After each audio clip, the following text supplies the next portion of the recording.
We can speak now to Yair Lipid, who is the Israeli Minister of Finance and head of the Yesh Atid party, and he joins us now from Jerusalem. Thank you very much indeed for being with us. Let's just pick up on what we were hearing there from that woman in Gaza who said, there is nowhere safe to be in Gaza and you have nowhere to run to, even though these phone calls may come through saying, you know, you're going to be a target.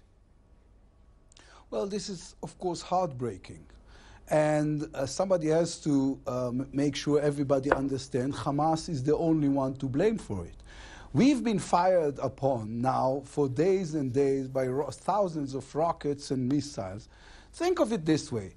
If somebody would shoot at London with thousands of rockets, wouldn't you react? Wouldn't you do something about it? We're doing our best to avoid any tragedies, to make sure the life of this poor woman is better and safe, but she is being held hostage by a terror organization who's using her for protection while shooting at us, and people all around the world should gather together and explain to the world that Hamas is the only one to be blamed in this situation. Okay, let me just pick up on your metaphor. So London is being bombed and a few people are injured and one person, very tragically, has been killed. On the other side, over 200 Palestinians have been killed. Wouldn't the accusation come from the people in London that we are being overreacting and using brutal force against people who are innocent victims? And today we hear about 4 children who were playing on the beach who were killed by shell fire from an Israeli gunboat. Well, first of all, this, as I was saying, everyone who's being hurt is a tragedy. Of course, the death of children is heartbreaking and a terrible tragedy, and we are doing our best to avoid it. I mean, you have to remember, in Israel, when a child is being hurt, and a Palestinian child is being hurt, we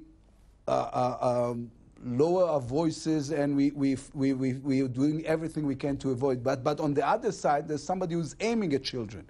The truth of the matter is that what we are doing is we are using our force in order to protect our children, and Hamas is using their children in order to protect their force and the rockets and the missiles. And let me tell you something.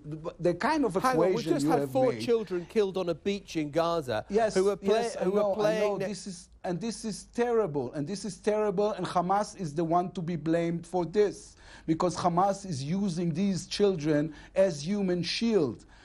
Listen, if you're taking the question of how many people died, then, for example, between the United States and Al-Qaeda, you're supposed to support the Al-Qaeda and not the United States. We are trying to protect the life of our children. We are a democracy. We're doing everything in our power in order to avoid hurting the innocent. And Hamas, on the other hand, is using them as a human shield. Yair Lipid, surely on this particular occasion, when these kids are part of an extended family of fishermen, and they are playing near the boats where the fishermen operate, isn't the only human response from you is to say, well, we need to look at that because it may be that we've made a mistake? That is not Hamas's fault. That is not the kids. Of course, that is not the kids being human shields.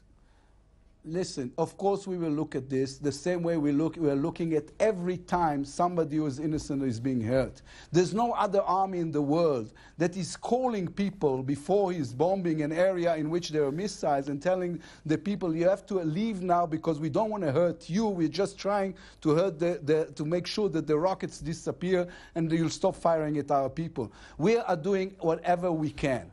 This is a situation of war, and there are casualties, and this is terrible, and this shouldn't happen. And when you tell me there are 4 children who are dead, my heart goes out to them and to their families. But the thing is, you have to remember, this is on Hamas. Okay, Hamas look, you've made that point. Let me move on. Children as human You've made shields. that point. Let me move on and just ask you whether you see any prospect of any kind of diplomatic breakthrough that could bring these hostilities to an end. What's your understanding of where we are now?